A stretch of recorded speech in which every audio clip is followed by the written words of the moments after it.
Just when you think things can't get any worse, a new truth emerges. Jason Carter adjusted his sleek tie as he walked into the bustling lobby of Summit Trust Bank in Austin, Texas.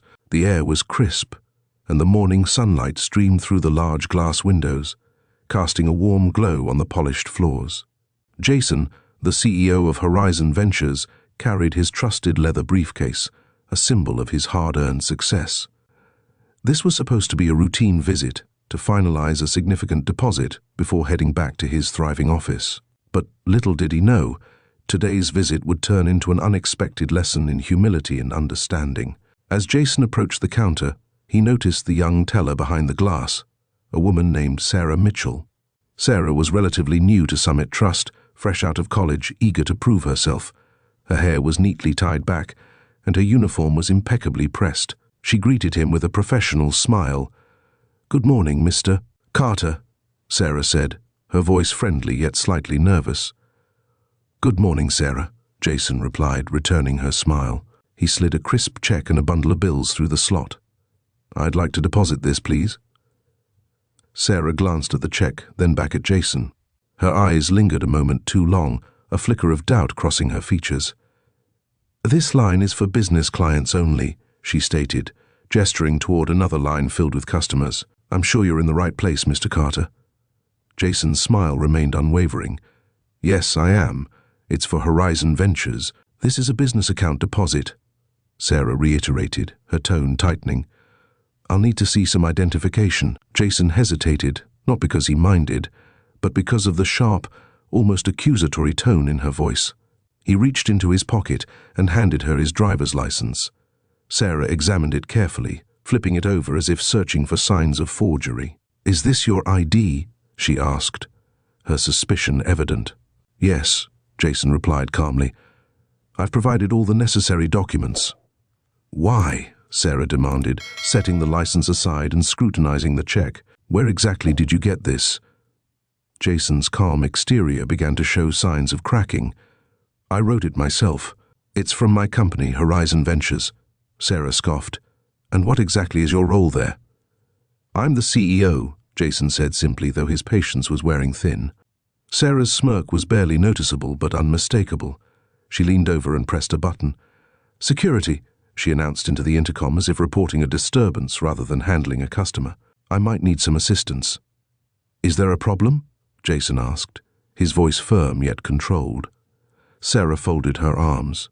"I'm just doing my job. This check doesn't look right and your story doesn't add up. Do you have another form of ID?" "A passport, maybe," Jason suggested, trying to defuse the situation. Sarah's lips curled into a thin smile. "I do when I travel," she replied smugly. Moments later, a tall security guard named Mark Thompson emerged from a side door, his posture rigid and eyes scanning the room. The atmosphere grew tense, and Jason could feel the weight of curious glances from other customers. "Is there an issue, Sarah?" Mark asked, his voice calm but authoritative. "Yes," she responded, gesturing toward Jason. "I suspect fraud. This gentleman handed me a check and ID that don't seem to match. His story doesn't add up." Jason turned toward Mark, maintaining his composure. "There's no fraud. I'm here to deposit a check from my company account, and everything I've provided is legitimate." Mark looked between Sarah and Jason, his stance wavering slightly as if unsure how to proceed. "Do you want me to call the police?" he asked. Sarah waved a hand dismissively. "Not yet. Let's confirm the check first. It's from Horizon Ventures. Apparently he's the CEO," Sarah added with a hint of triumph in her voice. Jason inhaled deeply, the sharp edge of her words striking a nerve. "You could save us all some time by calling the number on the check," he suggested, keeping his voice measured. "They'll confirm everything." Sarah ignored him, pulling a second monitor closer to type in the check details. As her fingers moved across the keyboard, she glanced at Jason again. "Do you even have another form of ID? A business card? Anything that proves who you are?" Jason opened his briefcase and handed her a neatly printed business card, embossed with the Horizon Ventures logo and his name. Sarah barely glanced at it before setting it aside. "You know, we have policies to prevent people from scamming us," she said sharply. You'd be surprised how often we catch people trying to pass off fake checks. You should have thought this through better. Jason's jaw tightened, but he held his ground. Is this how you treat all your customers, or just the ones who look like me? He asked, his voice cutting through the tension like a blade. Sarah paused, her expression briefly faltering before hardening again. I'm just doing my job, she responded defensively. You're the one who's acting suspicious. Mark, still standing nearby, cleared his throat. Why don't we let her verify the check and sort this out? He suggested, his tone neutral. Jason nodded, taking a step back. Fine. Go ahead. Verify it. Sarah's fingers danced over the keyboard as she picked up the phone to make the call. Jason crossed his arms and watched her, his calm exterior barely concealing the frustration building beneath the surface. Sarah held the phone to her ear, her tone clipped and professional as she spoke. Yes, this is Sarah from Summit Trust Bank. I'm calling to verify a check for $25,000 issued by Horizon Ventures. Can I speak to someone in charge? Jason stood silently, his face unreadable, while Mark shifted uncomfortably. The room seemed to quiet as nearby customers pretended not to listen but leaned in slightly, sensing the gravity of the situation. A pause stretched in the air as Sarah's expression flickered. Yes, I'll hold, she said curtly, tapping her nails on the desk as if waiting was an affront. When the line reconnected, Sarah's eyes widened slightly. Oh, Mr. Carter. Yes, I have someone here trying to cash a check in your name, and I need to confirm its authenticity. Jason arched an eyebrow, tilting his head as he waited for the inevitable. Sarah's expression shifted rapidly from smugness to confusion, then to shock. Her cheeks flushed as she stammered. Yes, of course. I didn't realize. I'll thank you. She placed the phone down with a trembling hand, her gaze darting toward Jason but unable to meet his eyes. It's all verified, she mumbled, her voice barely above a whisper. At that moment, Greg Anderson, the composed branch manager, walked out of his office, likely summoned by the commotion. He glanced between Sarah, Mark, and Jason. What's going on here? He asked, his tone firm but calm. Sarah straightened, trying to salvage her authority. I was just verifying a suspicious transaction, she said quickly, but it's all sorted now. Jason took a step forward, his voice calm yet firm. What she means is that she falsely accused me of fraud, questioned my identity without cause, and treated me like a criminal based on her assumptions. Greg's brow furrowed as he turned to Sarah. Is this true? He asked. Sarah stammered. I was just following protocol. It's not your fault he seemed suspicious. Greg held up a hand to cut her off. I'll handle this. Mr. Carter, I apologize for any inconvenience. Is there anything I can do to make this right? Jason's gaze didn't waver. I think you should take a closer look at how your employees treat people because this isn't just inconvenient, it's unacceptable. Greg turned back to Sarah, his expression now stern. Sarah, you didn't just make a mistake. You treated one of our most important clients with disrespect and prejudice. Client? Sarah repeated, her voice faltering. Greg nodded, motioning toward Jason. This is Jason Carter, the CEO of Horizon Ventures. They're one of our largest business partners, and Summit Trust handles millions of their transactions annually. You've just accused the owner of a fraudulent check from his own company, Greg stated, the color draining from Sarah's face. I didn't know, she stammered. I was just doing my job. No, Jason interrupted, his voice calm but commanding. You weren't doing your job. You were making assumptions based on what you saw, not what was in front of you. I gave you every piece of proof you asked for, and it still wasn't enough because you'd already decided I didn't belong here. Sarah opened her mouth to respond, but found no words. Greg exhaled sharply, turning to Jason. Mr. Carter, on behalf of Summit Trust Bank, I deeply apologize. This behavior doesn't reflect our values or the way we treat our customers. Jason studied him for a moment before nodding. Your apology is noted, but it's your actions that matter.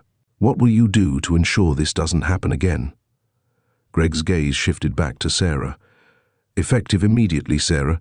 You're terminated. Sarah's eyes widened in panic. Wait. Fired? You can't do that, she protested. I can, and I just did, Greg replied firmly. Clear out your desk by the end of the day. Sarah's lips quivered as she looked at Jason, hoping for some kind of reprieve, but Jason's expression remained steady, offering no sympathy. Mark stepped forward. "I'll make sure she collects her things without issue," he said, his voice low. As Sarah shuffled away, Jason turned back to Greg. "I appreciate your swift action," he said, his tone measured. "But you still have a larger issue to address. This isn't about one employee. It's about the culture that allows this to happen." Greg nodded solemnly. "You're right. We'll review our training programs and policies immediately. You have my word." As Sarah disappeared from sight, Greg motioned toward his private office.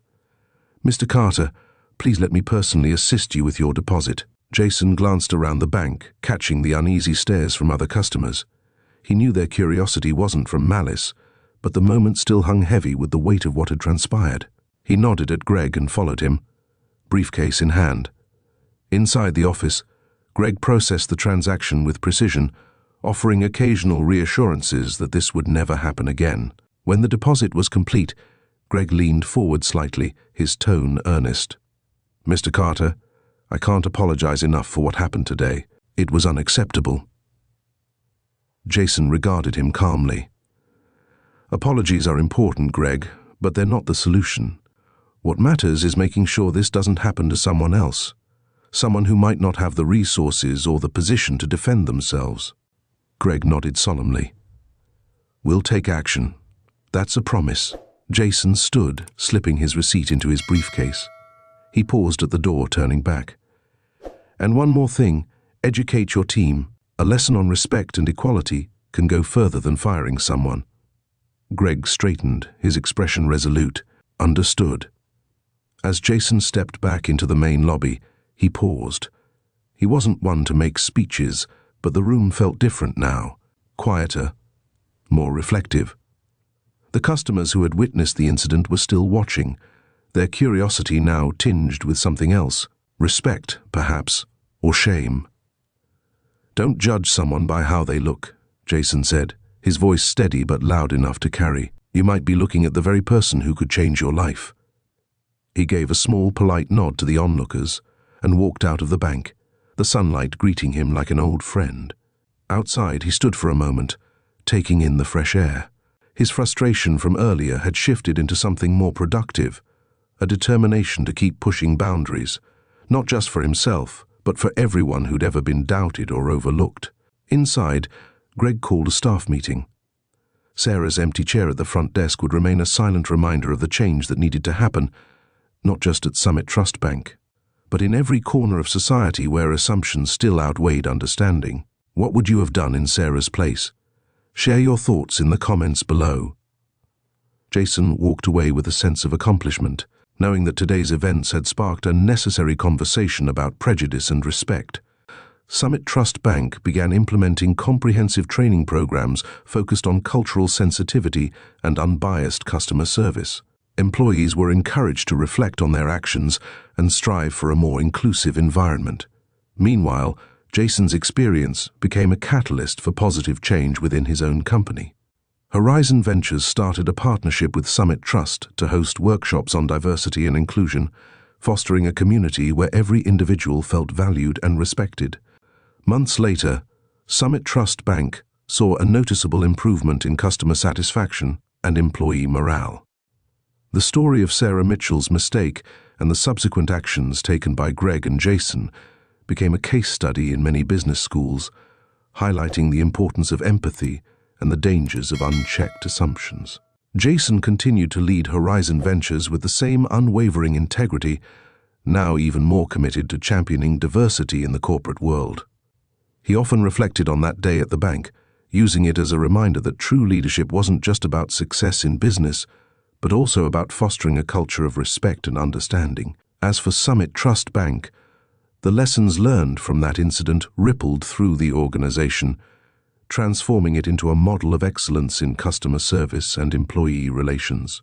The empty chair at the front desk remained a poignant symbol of change, inspiring ongoing efforts to create a more equitable and compassionate workplace. Thank you for listening. If you enjoyed this story, hit the like button, leave a comment with your thoughts, and don't forget to subscribe for more inspiring tales from elderly wisdom. Until next time, keep an open heart and mind.